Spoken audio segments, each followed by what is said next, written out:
الشيطان الرجيم بسم الله الرحمن الرحيم إن الحمد لله نحمده ونستعينه ونستغفره ونؤمن به ونتوكل عليه ونعوذ بالله من شرور أنفسنا ومن سيئات أعمالنا من يهده الله فلا مضل له ومن يضلل فلا هادي له وأشهد أن لا إله إلا الله وأشهد أن محمدا عبده ورسوله أما بعد يا أيها الناس اتقوا ربكم الذي خلقكم من نفس واحدة وخلق منها زوجها وبث منهما رجالا كثيرا ونساء واتقوا الله الذي تساءلون به والأرحام إن الله كان عليكم رقيبا يا أيها الذين آمنوا اتقوا الله حق تقاته ولا تموتن إلا وأنتم مسلمون رب اشرح لي صدري ويسر لي أمري واحلل عقدة من لساني يفقهوا قولي ரப்பி சிதறி இல்மா ரப்பி சிதறி இல்மா ரப்பி சிதறி இல்மா. நம்ம எல்லாம் படைத்து பரிபாலித்து பாதுகாத்து காத்து கொண்டிருக்கக்கூடிய வார்த்தைகள் வன்மைக்குள் செயல்படுத்த முடியாத அந்த ஏக இறைவனை துதித்தவனாக அவருடைய சாந்தியும் சமாதானமும் இந்த உலகத்தில் இறுதி தூதர் அகிலத்தின் அருள்கொடை ரஹமத்துல் ஆலமீன் நமது உயிரினும் மேலான முகமது நபி ஸல்லல்லாஹு அலைஹி வஸல்லம் அன்னவர்கள் மீதும் அன்னாருடைய கண்ணியமிக்க குடும்பத்தினர்கள் சத்திய சஹாபாக்கள் தாபீன்கள் தபோ தாபீன்கள் இமாம்கள் சுஹதாக்கள் மேலும் வெள்ளிக்கிழமை இறைவன் கடமையாக்கியிருக்கக்கூடிய இந்த ஜும்மாவை நிறைவேற்றுவதற்காக வந்திருக்கக்கூடிய நம் அனைவர்கள் மீதும் அந்த வற்றாத பெருங்கருணையாளனுடைய சாந்தியும் சமாதானமும் இன்றும் இன்றும் பொழியப்படட்டுமாக என பிரார்த்தித்தவனாக இன்றைய ஜும்மாவுடைய உரைக்கு செல்ல இருக்கின்றோம். இன்றைய ஜும்மாவுடைய உரை என்பது கடந்த 2 வாரங்களாக பார்த்து கொண்டிருந்த ஜெருசலத்தினுடைய வரலாற்றுடைய இறுதி பகுதி. நாம் இதுவரைக்கும் ஜெருசலம் எப்படிப்பட்ட ஒரு தேசம், எப்படிப்பட்ட ஒரு இடம், அது எப்படி ஒரு நபிமார்களுடைய தேசமாக இருந்தது, ஏன் அந்த ஒரு இடத்தை குறிப்பிட்டு எல்லா சமயத்தவர்களும் எல்லா மதத்தவர்களும் போராடுகிறார்கள், எதற்காக அல்லாஹ் ரப்பல் ஆலமீன் திருமறை குர்ஆன்ல சூரத்துல் இஸ்ரா என்ற ஒரு தனிப்பட்ட அத்தியாயத்தை இறக்கி இந்த நிலத்துக்கு மட்டும் இப்படிப்பட்ட ஒரு விசேஷமான விடயத்தை அல்லாஹ் கொடுத்திருக்கின்றான் என்ற விடயங்களை எல்லாம் பார்த்தோம். அதே போல யூதர்களுடைய வரலாறு அடிப்படையில் உலகத்தில் யூதர்கள் எந்த நாட்டுக்கெல்லாம் செல்லும் போதும் எப்படியெல்லாம் குழப்பங்களை ஏற்படுத்தினார்கள், உலகத்தில் இஸ்லாமிய ஆட்சி நடைபெறும் போதுதான் முஸ்லீம்களுடைய கையில் ஆட்சி அதிகாரம் இருந்த போது மட்டும்தான் யூதர்கள் நிம்மதியாக இருந்தார்கள்.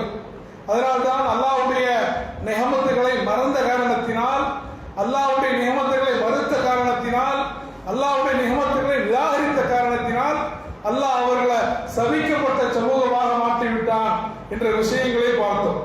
அதில் தொடர்ந்து இறுதியாக நம்ம கடந்த ஜும்மாவில் பார்த்ததை போல அந்த 6 யூதர்கள் ஒன்று சேர்ந்து ஒரு முடிவு செய்கிறார்கள், 50 வருடத்திற்குள் நமக்கு ஒரு நாட்டை உருவாக்க வேண்டும். அந்த நாட்டை எங்க உருவாக்கணும்னு நினைக்கிறாங்க அப்படின்னா ஐரோப்பாவில், ஆஸ்திரேலியாவில், அமெரிக்காவில் அல்ல. அங்க உருவாக்க நினைச்சிருந்தா ஈஸியா உருவாக்கி இருக்க முடியும். ஏனென்றால் அவர்களுக்கு வலுவான பொருளாதாரம் இருந்தது, அவர்களுக்கு வலுவான அரசியல் லாபி இருந்தது. இன்றளவும் அமெரிக்காவை ஆட்டி படைக்கக்கூடிய ஒரு வலுவான ஒரு குழுவாக இருக்கிறார்கள்.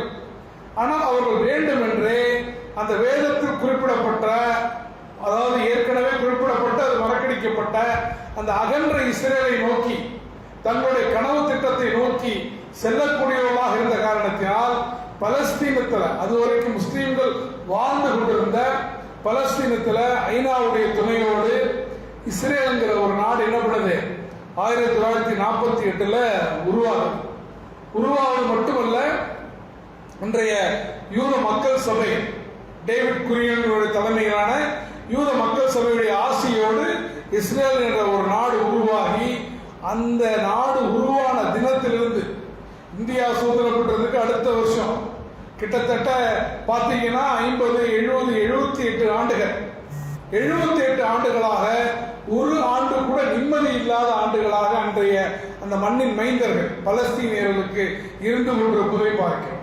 பலஸ்தீனியர்கள் இஸ்ரேலுக்கு எதிராக போராடுவது என்பது நேற்று இன்றைக்கு நடக்கக்கூடிய விஷயம் அல்ல. மாறாக கிட்டத்தட்ட 100 வருடங்களுக்கு மேலாக அவர்கள் இஸ்ரேல் சமூகத்தை எதிர்த்து போராடி கொண்டிருக்கிறார்கள். அதனாலதான் நம்ம கூட ஆரம்ப காலத்துல இஸ்ரேலர்களை எதிர்த்து யாசிர் அரஃபத் போரிட்டார். நம்ம முஸ்லீம் சமூகத்தில் நிறைய பேருக்கு யாசிர் அரஃபத் பேர் வச்சிருப்பாங்க. அது பேருக்கான அடிப்படை காரணம் என்பது பலஸ்தீனத்துடைய யாசிர் அரஃபத்தை அடிப்படையாக கொண்டுதான். அந்த இஸ்ரேலுங்கிற நாடு உருவான பிறகு சுமார் அன்றைய அரசு, அதாவது அரசாங்க கணக்குப்படி, அரசாங்க கணக்குங்கிறது எப்படியும் கொஞ்சம் கம்மியாக தான் இருக்கும். நம்ம உதாரணத்துக்கு இந்தியாவை பார்த்தீங்க அப்படின்னா கோவிட்ல இத்தனை பேர் தென்னிந்தியாவில் வட இந்தியாவுக்கு இத்தனை லட்சம் பேர் புலம்பெயர்ந்தாங்கன்னு சொல்லுவோம். அவன் சொல்வதை விட அதிகமாக தான் என்ன இருக்கும், 4 மடங்கு 5 மடங்கு அதிகமாக இருக்கும். அதே போல இஸ்ரேலுங்கிற நாடு உருவான போது கிட்டத்தட்ட அன்றைய காலகட்டத்தில் 7.5 லட்சம் பலஸ்தீனியர்கள் தங்களுடைய இடங்களை துறந்து தங்களுடைய நாட்டை துறந்து இன்னொரு நாட்டுக்கு புலம்பெயர்ந்தார்கள். அது நக்குபா, பேரழிவு என்று வருடந்தோறும் அதற்காக துக்கம் அனுசிக்கப்படுகிறது. அன்றைக்கு தொடங்கிய அந்த அகதிகளுடைய நெருக்கடி என்பது இன்றைக்கு வரைக்கும் தொடர்ந்து கொண்டிருக்கிறது. நீங்க வளைகுடா நாடுகள்ல வேலை பார்த்தீங்கன்னா தெரியும், கண்டிப்பாக எல்லா கம்பெனிகளையும் எல்லா நாடுகளிலும் ஒரு தனித்த ஒரு இனம் இருக்குன்னா அது பலஸ்தீனியர்களாக இருப்பாங்க.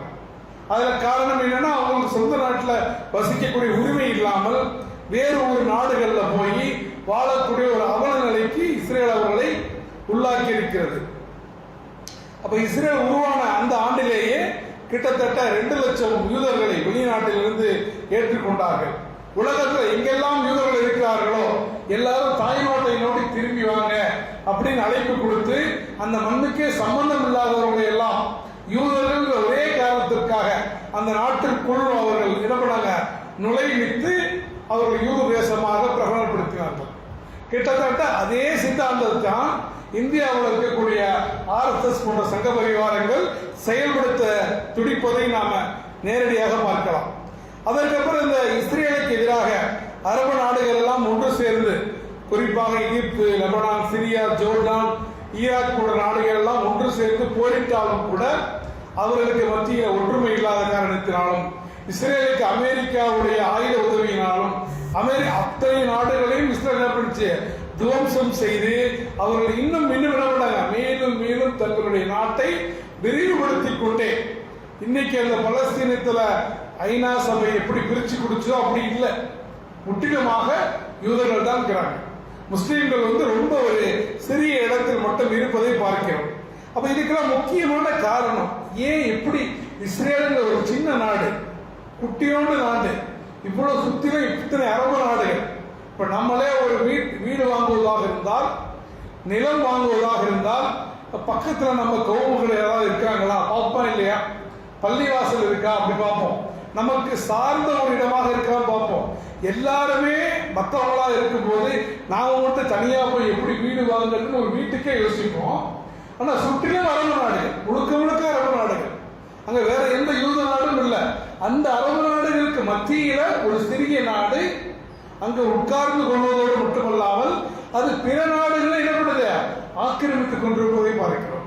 இப்ப கூட ஒரு ஒப்பந்தம் முந்தா நாள் நிறைவேற்றினாங்க, நீ இன்னும் நிறைவேற்றுறதுன்னு ஒப்பந்தத்தை குலைப்பதற்காக என்ன பண்றாங்க, லெபனான்ல குண்டுமலை புரிந்து 200க்கு மேற்பட்ட மக்களை கொல்வதை பார்க்கிறோம். அப்ப இதுக்கெல்லாம் முக்கிய காரணம் அவர்கள் தங்களுடைய புத்தி கூர்மையோடு தொழில்நுட்ப அறிவை வளர்த்துக் கொண்டு கல்வி அறிவோடு தங்களை மேம்படுத்திக் கொண்டு அவர்களுக்கு ஒரு இலக்கு இருக்கிறது. அந்த இலக்கை நோக்கி நகரக்கூடிய வகையில் அவங்க இன்னைக்கு செயல்பட்டு கொண்டிருக்கிறார்கள். நாம சொல்றோம்ல, இன்னைக்கு இந்தியாவில் ஒரு தேர்தல் அரசியல்ல கூட முஸ்லீம்களை யாரும் மதிக்கிறது இல்லை, மற்ற சமூகங்களை மதிப்பதை போல முஸ்லீம்கள் மதிப்பதில்லை. இந்த கூட்டணிக்கு போனா 4 சீட்டு தான் தரான், அந்த கூட்டணி 1 சீட்டு தான் தரான், முஸ்லீம்களை கிள்ளுக்கரியாக மதிக்கிறார்கள். காரணம் என்னன்னா, முஸ்லீம்களிடத்துல லாபிங் பண்ணக்கூடிய திறமை இல்லை. யூதர்களிடம் திறமை இருக்குது. யூதர்கள் அமெரிக்காவில் எந்த நிறுவனத்திலும் பொறுப்பில் இருக்க மாட்டாங்க, எந்த அரசு பொறுப்பிலும் இருக்க மாட்டார்கள். ஆனால் அரசு பொறுப்பில் இருக்க ட்ரம்ப் முதற்கொண்டு எல்லாருமே யூதர்களை நம்பி தான் இருப்பாங்க. ஏன்னா அவங்களுக்கு ஃபைனான்ஸ் பண்ணுவது இவங்க, அவங்களுக்கு தேவையான நிதி வசதிகளை செய்து கொள்வது இவங்க. இப்படியாக தங்களை முன்னுக்கு கொண்டு வராமல் தங்களுக்கு பேர் வேணும் புகழ் வேணும்லாம் எதிர்பார்க்க மாட்டாங்க. தங்களுடைய சமூகத்தினுடைய விஷயங்கள் நிறைவேற வேண்டும் என்பதற்காக அவர்கள் லாபிங் செய்யற காரணத்தினாலதான் என்ன பண்றாங்க, இன்றளவுக்கு யூத சமூகம் சிறிய சமூகமாக இருந்தாலும் கூட வலுவாக இருக்கிறது. ஆனா நமக்கெல்லாம் என்ன ஒரு முக்கியமான நல்ல விஷயம் அப்படின்னா, அல்லாஹ்வுடைய தூதர் ஸல்லல்லாஹு அலைஹி வஸல்லம் சொன்னாங்க, மறுமை நாளை பற்றி சொல்லும் போது நிச்சயமாக மறுமை நாள் வராது எதுவரை என்றால் யூதர்களோடு முஸ்லீம்கள் சண்டையிடும் வரை. யூதர்களோடு முஸ்லீம்கள் சண்டையிடும் வரை மறுமை நாள் வராது. அப்போது ஒவ்வொரு மரத்தின் பின்னாலும் ஒரு யூதர் ஒளிந்திருப்பான். அந்த மரம் பேசும், ஓ முஸ்லிமே என் பின்னால் ஒரு யூதன் இருக்கிறான் என்று அந்த மரம் காட்டி கொடுக்கக்கூடிய காலம் வரும் வரைக்கும் இறுதி தீர்ப்பு நாள் வராது என்று பெருமானார் ஸல்லல்லாஹு அலைஹி வஸல்லம் அறிவிக்கக்கூடிய ஹதீஸை பற்றி ஹதீஸ்களை விரிவுரையாக சொல்லும் போது இது மறுமை நாளுக்கான அடையாளம் என்று சொல்கிறார்கள். அப்ப எப்பெல்லாம் இந்த ஜெருசலேம் இடத்துல போர் மேகங்கள் சூழ்கிறதோ, இந்த மாதிரி நாடுகளுக்கு மத்தியிலே பிளவு வருகிறதோ, முஸ்லீம்களாக நாம் பயப்பட்டுதான் ஆக வேண்டும்.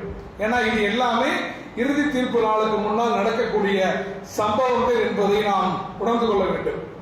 இப்ப அமெரிக்கா இஸ்ரேல் ஈரானுக்கு மத்தியில் நடக்கக்கூடிய ஒரு யுத்தம் என்பது இரு தேசங்களுக்கு மத்தியில் நடக்கக்கூடிய ஒரு யுத்தமாக மற்றவர்கள் வேணா என்ன பண்ணலாம் நினைக்கலாம். எதுக்காக ஈரான் மேல சம்பந்தம் இல்லாம அமெரிக்கா போர் கொடுக்கணும், அந்த ஈரான்ல இருக்கக்கூடிய கார் நிலத்தில் இருக்கக்கூடிய எண்ணெய்க்காகவா அப்படின்னு சில பேர் சொல்லுவாங்க. இல்ல ஈரானை ஆக்கிரமிக்கணுமா, அப்படிலாம் கிடையவே கிடையாது.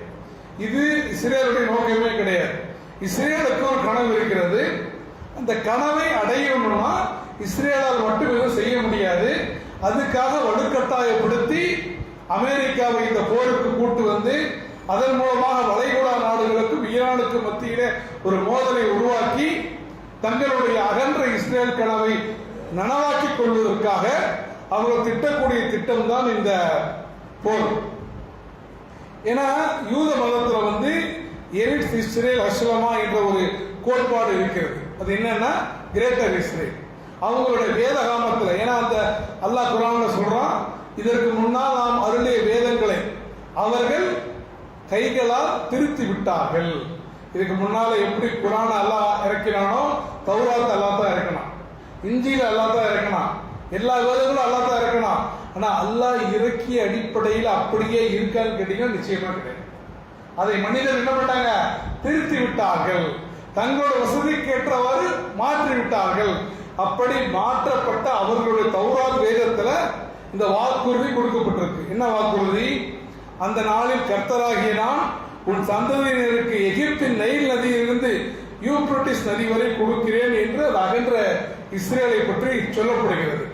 அந்த நிலப்பரப்பு என்பது பலஸ்தீனம், லெபனானு. ஏன் லெபனான்ல இஸ்ரேல் அடிக்குதுன்னா இதுதான் காரணம். சிரியாவுடைய சில பகுதிகள், தெற்கு துருக்கியுடைய ஒரு பகுதி, மேற்கு ஈராக்கு, ஜோர்டானு, சவுதி அரேபியாவுடைய வடக்கு பகுதி, குவைத் மற்றும் எகிப்துடைய மேற்கு பகுதி, இத்தனையும் உள்ளடக்கியதுதான் கிரேட்டர் இஸ்ரேல், அகன்ற இஸ்ரேல். இதை உருவாக்குவதுதான் இஸ்ரேலுடைய உண்மையான நோக்கம். இது நமக்கு புரியுது, ஆனால் அரபு நாடுகளுக்கு புரியாமல் அவங்க என்ன பண்றாங்க, ஈரானை தாக்குவதற்கு தங்கள் இடத்திலேயே தளத்தை ஒப்பன் பண்ணி கொடுக்கிறாங்க. அந்த 128 குழந்தைகள் வந்து ஈரான்ல அநியாயமாக கொல்லப்பட்டன. அது கொல்லப்பட்ட ஏவுகணை எங்கிருந்து போச்சுன்னு கேட்டீங்கன்னா துபாயில இருக்கக்கூடிய மின்னார் ஏர்பேஸ்ல தான் போச்சு. அப்ப அது துபாய் வெளிப்படுத்த விரும்பாட்டியும் இவன் வெளிப்படுத்தலாம். காரணம், அதன் மூலமாக ஈரானுக்கும் வளைகுடா நாடுகளுக்கும் சண்டை வரணும், அவங்க எல்லாமே பலவீனம் அடையணும். எல்லாருமே பலவீனம் அடைந்தால் இஸ்ரேலால் தன்னுடைய அகன்ற இஸ்ரேல் கனவை நிறைவேற்றிக் கொள்ள முடியும் என்ற ஒரு திட்டத்தின் அடிப்படையில் எதுவுமே அவங்க வந்து ட்ரம்பை பார்ப்பதற்கு கோமாளித்தனமா இருக்கலாம், மோடியை பார்ப்பதற்கு எப்படி கோமாளித்தனமாக இருக்கிறதோ அப்படி. ஆனால் அவர்கள் கோமாளிகள் அல்ல, அவர்கள் நயவஞ்சகர்கள், அவர்கள் கொடுங்கோலர்கள். அவர் ஒவ்வொரு விஷயத்தையும் துல்லியமாக திட்டமிட்டு என்ன பண்றாங்க, மக்களை மதவாதத்தின் அடிப்படையில் பிளவுபடுத்தி இன்றைக்கு என்ன பண்றாங்க, நாட்டை ஆண்டு கொண்டிருக்கிறார்கள். அப்ப அவங்களுடைய வேதத்தின் அடிப்படையில் அவர்கள் மெசையாவை எதிர்பார்க்கிறார்கள். மெசையா இந்த உலகத்துக்கு வருவார்கள் நம்புறாங்க. மெசையானா யாருன்னா, முஸ்லிம்களுக்கு புரிகிற பாஷையில சொல்லணும்னா தஜ்ஜால் வருவதை அவர்கள் எதிர்பார்க்கிறார்கள். அவர்களுடைய வேதத்தின்படி தஜ்ஜால் எப்போ வருவான்னு கேட்டீங்கன்னா, பிளவுபட்ட நாட்டுக்கு வரமாட்டார், அகன்ற இஸ்ரேலுக்கு தான் வருவார். அவங்களுடைய கோட்பாட்டின்படி அந்த சவுதி அரேபியாவில் ஆரம்பித்து ஈஜிப்ட் வரைக்கும், சிரியா வரைக்கும் இருக்கக்கூடிய அந்த அகன்ற இஸ்ரேலுக்கு தான் அவர் வருவார். அப்ப அவர் வரணும்னா என்ன பண்ணணும்? அகன்ற இஸ்ரேலை உருவாக்கணும். அகன்ற இஸ்ரேலை உருவாக்கணும்னா இப்ப இருக்கக்கூடிய நாடுகளுடைய வரைபடங்களை அழித்து, இப்ப இருக்கக்கூடிய நாடுகளை துவம்சம் செய்து ஒரு புதிய மேப்பை உருவாக்க வேண்டும். ஒரு புதிய உலக ஒழுங்கை, நியூ வேர்ல்ட் ஆர்டர் என்று சொல்லப்படக்கூடிய ஒரு புதிய உலக ஒழுங்கை உருவாக்க வேண்டும். இன்னைக்கு வருந்தத்தக்க விஷயம் என்னன்னா, முஸ்லிம் உலமாக்களில் அல்லது முஸ்லிம் அறிஞர்களில் அல்லது முஸ்லிம் ஆளுமையில் பலருக்கு இந்த எஸ்கட்டாலஜியோ இறுதி தீர்ப்பு நாளுடைய சம்பவம் எதுவுமே தெரிவதில்லை. மேலோட்டமாக பார்க்கிறாங்க, இவன் ஷியால இருக்கிறான், சுன்னியில் இருக்கிறான், அப்படி மேலோட்டமாக பார்க்கிறார்களே தவிர அதற்கு பின்னால் இருக்கக்கூடிய காரணிகள் என்ன? ஏன் இஸ்ரேல் இந்த அளவுக்கு வெறித்தனமாக ஈரானை டார்கெட் பண்றான்? ஏன் ஈரானை தாக்குவதற்கு அமெரிக்காவுக்கு சக்தி இல்லையா? இஸ்ரேலுக்கு சக்தி இல்லையா? இதையெல்லாம் இருக்கும்போது ஏன் வளைகுடா நாடுகளிலிருந்து அந்த தளங்களை ஏவுறான்? ஏன்னா ஏவுனா பதிலுக்கு என்ன பண்ணுவான்? வளைகுடா நாடுகள் இருக்கிற அவன் என்ன சொல்றான்? நான் உங்களை தாக்கல, உங்க நாட்டில் இருக்கக்கூடிய அமெரிக்க தளங்கள் இருக்கக்கூடிய பகுதிகளை தான் தாக்குறேங்கிறான். அப்ப கடைசியில பாதிக்கப்படும் போது யாரு? ரெண்டு சைடும் முஸ்லீம்கள் தான், ரெண்டு சைடும் முஸ்லீம் வீரர்கள் தான், ரெண்டு சைடும் முஸ்லீம்களுடைய பொருளாதாரம் தான். இதைத்தான் அந்த யூதர்கள் உருவாக்க விரும்புகிறார்கள். அப்ப அவங்களுடைய கனவுபடி, அவங்களுடைய இலக்குப்படி தஜ்ஜால் வரும்போது ஒரே ஒரு அரசாங்கம் தான் இருக்க வேண்டும். அந்த ஒரு அரசாங்கத்தை உருவாக்குவதற்கு தான் இதுக்கு முன்னால உள்ள இப்ப இருக்கக்கூடிய நாடுகள் அளிக்கப்பட்டு அவர்கள் நினைக்கக்கூடிய அடிப்படையில உருவாக்க வேண்டும் என்று கடுமையாக முயற்சிக்கிறார்கள். இது எல்லா யூதர்களும் நம்புறாங்களான்னா கிடையாது. யூதர்களில் இதுக்குன்னு ஒரு குறிப்பிட்ட குழு என்ன பண்றாங்க, இந்த திட்டத்தின் அடிப்படையில் அவர்கள் நம்புகிறார்கள். நம்புவதோடு மட்டுமல்ல, அவர்கள் தான் அந்த நாட்டுடைய ஆளக்கூடியவர்களாக இருக்கிறார்கள். அவங்க தான் அந்த நாட்டை என்ன பண்றாங்க, ஆளக்கூடியவர்களாக இருக்கிறாங்க. அவங்க தான் அந்த நாட்டுடைய ராணுவத்தை வழிநடத்தக்கூடிய பொறுப்பில் இருக்கிறார்கள். அப்போ ஒரு நாடு யாரால் ஆளப்படுகிறது அப்படின்னா, இந்த மற்ற நாடுகள் எல்லாம் அழிக்கப்பட்டு ஒரு அகன்ற இஸ்ரேல் உருவாக்கப்பட்டால் தான் தஜ்ஜால் வருவான். அந்த தஜ்ஜாலை வரவேற்பதற்கு தேவையான அனைத்து காரியங்களையும் செய்ய வேண்டும் என்பதை நம்பக்கூடியவர்கள் மத்தியில் என்ன இருக்கு, அரசு அதிகாரம் இருக்கிறது. இப்ப நமக்கு ஒரு கேள்வி வரலாம், சரி யூதர்கள் செய்யறாங்க, ஓகே, எதுக்கு ட்ரம்ப் செய்யணும்? ட்ரம்ப் யூதரா கிடையாது, ட்ரம்ப் கிறிஸ்துவம் தானே அப்படின்னு கேட்டீங்கன்னா, அதுவும் வேத வெளிப்பாட்டின் அடிப்படையில் தான். இஞ்சியை எடுத்து பார்த்தீங்க அப்படின்னா, மனித குலத்துடைய இறுதி போர், அதாவது மறுமை நாள் வருவதற்கு முன்னால் ஒரு மிகப்பெரும் போர் நடக்கும். அந்த போர் எங்க நடக்கும்னா, அர்மெகிதோ என்று சொல்லப்படக்கூடிய வடக்கு இஸ்ரேல் அமைந்திருக்கக்கூடிய ஒரு குன்றின் மேல்தான் நடக்கும் என்று இஞ்சியில் குறிப்பிடப்பட்டிருக்கிறது. அவர்களுடைய வேதத்தில் குறிப்பிடப்பட்டிருக்கிறது. அந்த இடத்தில் எகிப்தியர்கள் போரிட்டிருக்கிறார்கள், அசிரியர்கள் போரிட்டிருக்கிறார்கள், ரோமானியர்கள் போரிட்டிருக்கிறார்கள், உதுமானிய கிலாஃபாக்கு போரிட்டிருக்கிறார்கள்.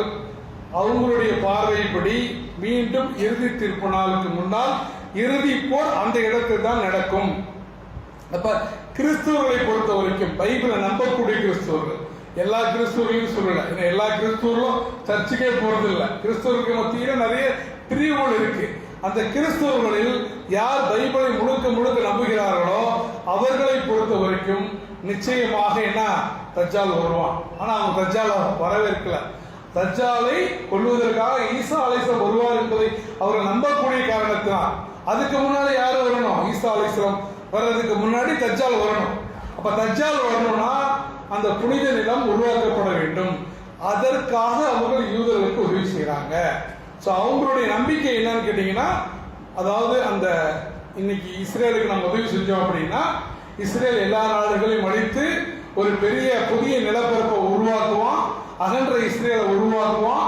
அகன்ற இஸ்ரேலை உருவாக்கிய பிறகு தஜ்ஜால் வருவாரு. தஜ்ஜால் வந்த பிறகு ஈசா அலைஹிஸ்ஸலாம் வந்து தஜ்ஜாலை கொன்று யூதர்களையும் கூட்டு போயிடுவாரு. யூதர்களையும் என்ன பண்ணுவார், அடிமைப்படுத்திடுவார். அப்ப யூதர்களை பின்னால் அடிமைப்படுத்துவதற்காக அவங்க என்ன பண்றாங்க, யூதர்களுக்கு இப்போது உதவி செய்கிறார்கள். அதனாலதான் கிறிஸ்துவர் என்ன பண்றாங்க, யூதர்களுக்கு உதவி செய்யறாங்க. இது யூதர்களுக்கும் தெரியும். முஸ்லீம்களை பொறுத்த வரைக்கும் முஸ்லீம்கள்ல சஹீ முஸ்லீம்ல நீங்க எடுத்து பார்த்தீங்கன்னா, சுனன் அபூதாவூத் போன்ற ஹதீஸ் கிரந்தங்களை பார்த்தீங்கன்னா, மறுமை நாள் வருவதற்கு முன்னால் மல்ஹமா இறுதி போர், பேரழிவு போர், அந்த போரை பத்தி நிறைய ஹதீஸ்கள் இருக்கு. மறுமை நாள் வருவதற்கு முன்னால் நிச்சயமாக மல்ஹமா நடக்கும். மக்கள் குப்ரா, மிக பெரும் போர், பேரழிவை ஏற்படுத்தக்கூடிய போர். இந்த பேரழிவை ஏற்படுத்தக்கூடிய போர் எவ்வளவு உக்கிரமாக இருக்கும்னா, உலக வரலாற்றில் அப்படிப்பட்ட ஒரு போர் இதுவரைக்கும் நடந்திருக்காது. உலக வரலாறு இதுவரை பார்த்திருக்காத ஒரு மாபெரும் பேரழிவை ஏற்படுத்தக்கூடிய போர். அந்த போர் எந்த அளவுக்கு உக்கிரமா இருக்குன்னா, அந்த போர் நடக்கும் போது அந்த போர்க்களத்தின் மீது ஒரு பறவை பறந்து சென்றாலும் கூட அந்த பகுதியுடைய அந்த நிலத்தினுடைய அச்சத்தும் அந்த நிலத்துடைய பேரழிவை பார்த்து அந்த அச்சத்தால் அப்படியே கீழே விழுந்து இறந்து விடும். இது எல்லாமே ஹதீஸ்கள் வருது. ஹதீஸ்கள் ரொம்ப தெளிவாக குறிப்பிடப்படுகிறது. அப்ப அந்த அளவுக்கு மனித குலத்தை அழிவுக்குள்ளாக்கக்கூடிய ஒரு போர் நடக்கும். இன்னும் ஹதீஸ்கள் ரொம்ப தெளிவா இருக்கு. அந்த போருக்கு 100 வீரர்கள் போனால் 100 வீரர்கள் 99 பேர் கொல்லப்படுவார்கள். எவ்வளவு பெரிய போர் பாருங்க. 100 வீரர்கள் 99 பேர்கள் கொல்லப்படுவார்கள். இந்த போர் எங்க நடக்கும், அதுவும் ஹதீஸ்ல இருக்கு. இந்த போர் ஷாம் அதாவது சிரியாவில் பிலாதுல் ஷாம், கிரேட்டர் சிரியாவில் நடக்கும். சிரியா, லெபனான், ஜோர்டான், பலஸ்தீனம், தெற்கு துருக்கி, இந்த இடத்துல தான் என்ன நடக்கும், அந்த போர் நடக்கும். அப்ப 3 மதங்களுமே, யூத மதம், கிறிஸ்துவ மதம், இஸ்லாம், 3மே என்ன பண்ணுது, அந்த இடத்துல தான் உலகத்தினுடைய இறுதி போர் நடக்கும் நம்புது. ஒவ்வொருவருக்கும் ஒரு ஒரு நோக்கம். யூதர்களை பொறுத்த வரைக்கும் தஜ்ஜால் வரணும், கிறிஸ்துவர்களை பொறுத்த வரைக்கும் தஜ்ஜால் வரணும், தஜ்ஜாலை கொள்வதற்காக ஈசா அலைஹிஸ்ஸலாம் வரணும். முஸ்லீம்களை பொறுத்த வரைக்கும் தஜ்ஜால் வரணும், கூடவே மஹதி அலைஹிஸ்ஸலாமும் வரணும், அதோடு ஈசா அலைஹிஸ்ஸலாம் வரணும் நம்புறாங்க. அது மட்டுமல்ல, அல்லாஹ்வுடைய தூதர் ஸல்லல்லாஹு அலைஹி வஸல்லம் ஹதீஸ்ல சொல்றாங்க, வறுமை நாள் வருவதற்கு முன்னால் அந்த தஜ்ஜால் எங்கிருந்து வருவான் அப்படின்னா, அஸ்பஹான் என்று சொல்லப்படக்கூடிய இடத்திலிருந்து வருவான். அஸ்பஹான்ங்கிற இடத்திலிருந்து 70,000 யூதர்களோடு வருவான். அந்த அஸ்பஹான்ங்கிறது எங்க இருக்கு, ஈரான்ல சமீபத்தில் குண்டு வீச்சில பாதிக்கப்பட்ட பகுதியில் அது ஒரு பகுதி. அப்ப அந்த தஜ்ஜால் வரும்போது தஜ்ஜாலுக்கு எதிராக மஹதி அலைஹிஸ்ஸலாம் வருவாங்கிறத இஸ்லாத்தினுடைய எல்லா தரப்பு முஸ்லீம்களும் ஏற்றுக்கொள்கிறார்கள். அப்ப என்னதான் பேரழிவு ஏற்பட்டாலும், என்னதான் பிரச்சனைகள் ஏற்பட்டாலும், இது எல்லாமே ஏற்கனவே அவர்களுடைய வேதத்தில் குறிப்பிடப்பட்ட விஷயங்கள் என்பதனால முஸ்லீம்கள் நம்பிக்கை இழக்க வேணாம். அவங்களோட எதிரிகள் எவ்வளவுதான் பலமா இருந்தாலும், இதெல்லாம் குர்ஆன்ல சொல்லியிருக்கிறோம், இதெல்லாம் ஹதீஸ் சொல்லியிருக்கிறாங்க. சொல்லக்கூடிய விஷயங்கள் தான் நடக்கிறது என்பதை நாம் நம்பும் போது தஜ்ஜால் வருவது எவ்வளவு நிச்சயமோ அதே போல மஹதி அலைஹிஸ்ஸலாம் வருவதும் நிச்சயம். அதே போல ஈசா அலைஹிஸ்ஸலாம் அவர்கள் வருவதும் நிச்சயம். ஏன்னா மஹதி அலைஹிஸ்ஸலாம் வந்தாலும் கூட தஜ்ஜாலை கொல்வது யாருன்னு கேட்டீங்கன்னா ஈசாவுடைய கையால் தான் நடக்கும். அந்த ஈசா அலைஹிஸ்ஸலாம் எங்க வருவாங்க, அதையும் ரசூலுல்லாஹ் சொல்றாங்க.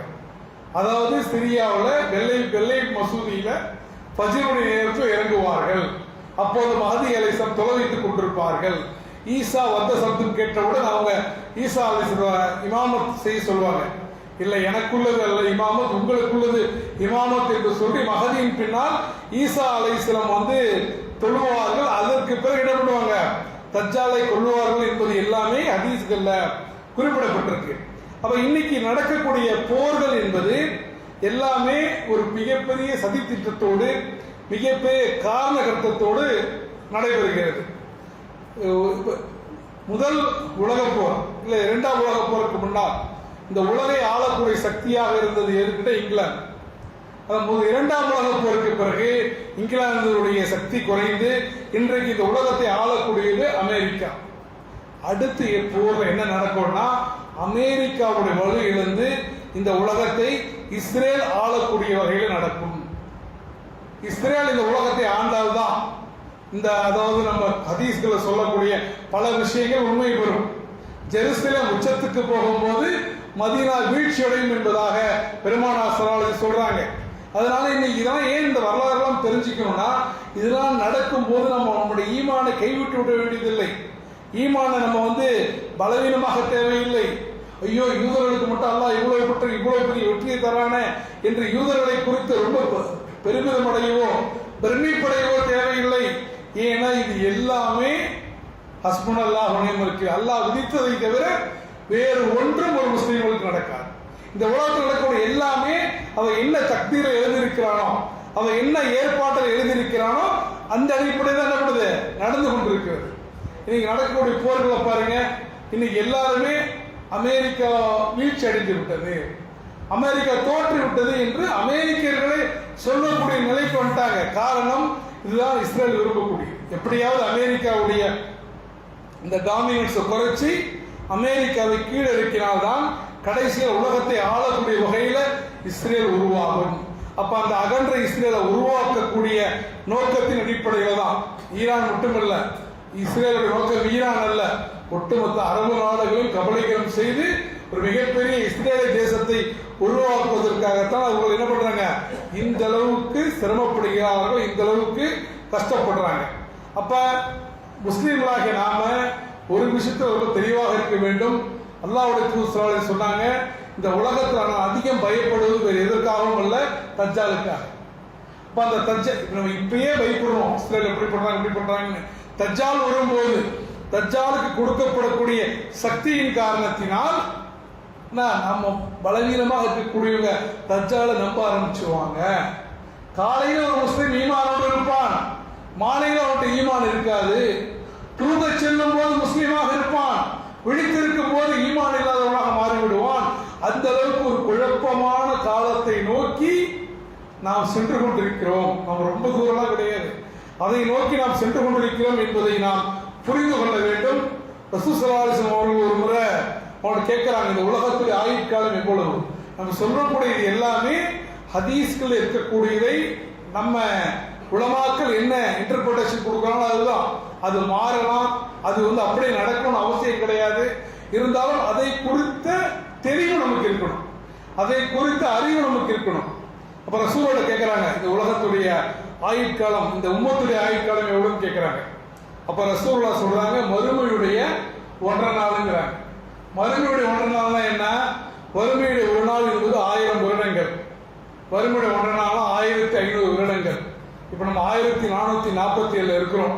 அப்ப நம்ம ஈஸியா புரிஞ்சுக்கலாம், நம்ம இறுதி நாட்களை நோக்கி நாம நடந்து கொண்டிருக்கிறோம். கண்டிப்பாக அல்லாவும் அல்லாஹ்வுடைய தூதரும் சொல்லக்கூடிய இது பொய்யான விஷயம் கிடையாது. அப்படிப்பட்ட ஒரு மிகப்பெரிய போர் நடக்கும், யூதர்களுக்கு முஸ்லீம்களுக்கு மத்தியில் ஒரு மிகப்பெரிய சண்டை நடக்கும்.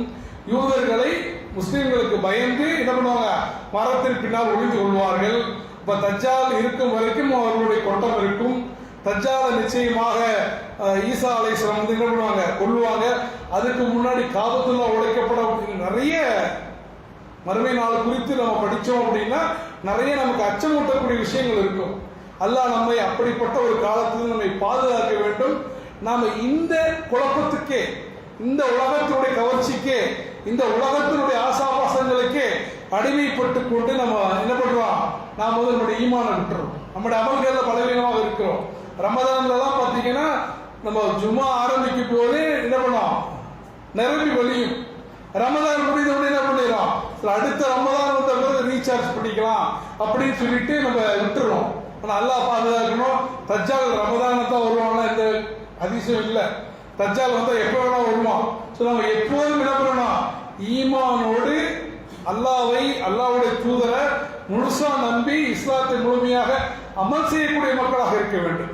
ஏன்னா அடுத்து நம்ம போயிட்டாலும் நம்முடைய பிள்ளைகள், நம்முடைய வாரிசுகள், அவர்களுக்கு இப்போதிலிருந்து இந்த விஷயங்களை சொல்லி இப்படிப்பட்ட குழப்பங்கள்லாம் நிச்சயமாக உலகத்தில் நடக்கும். ஏன்னா இது கண்மணி நாயகம் ஸல்லல்லாஹு அலைஹி வஸல்லம் அவர்களுக்கு அறிவித்து கொடுத்திருக்கிறார்கள். இப்படிப்பட்ட குழப்பங்கள் நடக்கும் போது நீங்கள் மனம் கலங்க வேண்டாம், நீங்கள் பயப்பட வேண்டாம். இது எல்லாமே இறைவனும் இறைத்தவரும் சொன்ன அடிப்படையில் நடக்குது. அல்லாஹ் குர்ஆன்ல சொல்றான், இந்த அகல் போயின் போது முஸ்லீம்களை எதிர்த்து ஒட்டுமொத்த குறைஷிகளும் ஒட்டுமொத்த குஃபார்களும் ஒன்று சேர்ந்து வராங்க. முஸ்லீம்கள் வெளியிருந்து பார்க்கறாங்க, பன்மடங்காக எதிரிகள் இருக்கிறாங்க. அப்ப அல்லாஹ் சொல்றான், அவர்களை எதிர்த்து எல்லோரும் ஒன்று கூடிய போது அவர்களுடைய ஈமான் பலவீனப்படுவதற்கு பதிலாக அவர்களுடைய ஈமான் பலப்பட்டது. அல்லாஹ்வும் அல்லாஹ்வுடைய தூதரும் எங்களுக்கு இதைத்தான் வாக்களித்தார்கள். இஸ்லாத்தை ஏற்றுக்கொண்டால் கஷ்டத்தை தாங்கிக் கொள்ள வேண்டும் என்பதைத்தான் அல்லாஹ்வுடைய தூதர் எங்களுக்கு போதித்தார்கள். ஒரு முறை ரசூலுல்லாஹ்ட்ட போய் ஒரு சாஹாபி சொல்றார், யார் ரசூலுல்லாஹ், நான் உங்களை அதிகம் நேசிக்கிறேன்றாங்க. ரசூலுல்லாஹ் சொல்றாங்க, மீண்டும் ஒரு தடவை யோசிச்சு சொல்லுங்கன்றாங்க. நான் உங்களை அதிகம் நேசிக்கிறேன், நல்ல கவனமா யோசிச்சு சொல்லுங்கிறாங்க. நான் உங்களை அதிகம் நேசிக்கிறேன். அப்ப நான் ரசூலுல்லாஹ் சொல்றாங்க, நீ என்னை நேசிப்பது உண்மை என்றால் பசி பட்டினிகளை சமாளிப்பதற்கான வழிமுறைகளை தெரிந்து வைத்துக் கொள். அப்ப இந்த மார்க்கம் என்பது, இந்த இஸ்லாம் என்பது இந்த உலகத்தில் நாம் சொகுசாக வாழ்வதற்காக, இந்த உலகத்தில் நாம் சில நன்மைகளை பெற்றுக் கொள்வதற்காக ஏற்படுத்தப்பட்ட மார்க்கம் அல்ல. இந்த மார்க்கத்தில் நாம் உறுதியாக இருக்க வேண்டும் என்றால் நிச்சயமாக அல்லாஹ் பல சோதனைகளின் மூலமாக, பல கஷ்டங்களின் மூலமாக, பல ஃபித்னாக்களின் மூலமாக நம்மை சோதிப்பான். அந்த சோதனைகளின் போது நம்முடைய ஈமான பலவீனமாகி விடாமல், நாம் தடம் புரண்டு விடாமல், ஈமானோடு இருந்து நாம் ஈமானிய முஸ்லிம்களாக மரணித்தோம் என்றால் நிச்சயமாக அல்லாஹ் நம்ம இந்த உலகத்தில் எவ்வளவு கஷ்டப்படுறோமோ பன்மடங்கு நாம் நினைத்து பார்க்க முடியாத சுவனத்தை அல்லாஹ் நமக்கு வாக்களிக்கின்றான். அல்லாஹ் குர்ஆன்ல சொல்றான், நீங்கள் காதுகளால் கேட்டிராத, கண்களால் பார்த்திராத, உங்கள் உள்ளத்தால் சிந்தித்து பார்க்க முடியாத சுவனத்தை உங்களுக்கு தயார் செய்து வைத்திருக்கிறேன். அப்படிப்பட்ட நிலையான சுவனத்திலே வீட்டிருக்கக்கூடிய பாக்கியத்தை எல்லாம் அல்லாஹ் ரப்பல் ஆலமீன் இங்கே கூடியிருக்கிற நம் அனைவர்களுக்கும், நம்முடைய குடும்பத்தினர்களுக்கும், நம்முடைய உறவுகளுக்கும், உலக முஸ்லிம்களுக்கும் வழங்குவனாக என்று பிரார்த்திக்க தூண்டியவனாக இந்த ஜும்மாவுடைய உரையை நிறைவு செய்கிறேன். அல்லாஹும்ம ஸல்லி அலா முஹம்மதின் கமா ஸல்லைத அலா இப்ராஹீம வ அலா ஆலி இப்ராஹீம இன்னக ஹமீதும் மஜீத். அல்லாஹும்ம பாரிக் அலா முஹம்மதின் கமா பாரக்த அலா இப்ராஹீம வ அலா ஆலி இப்ராஹீம இன்னக ஹமீதும்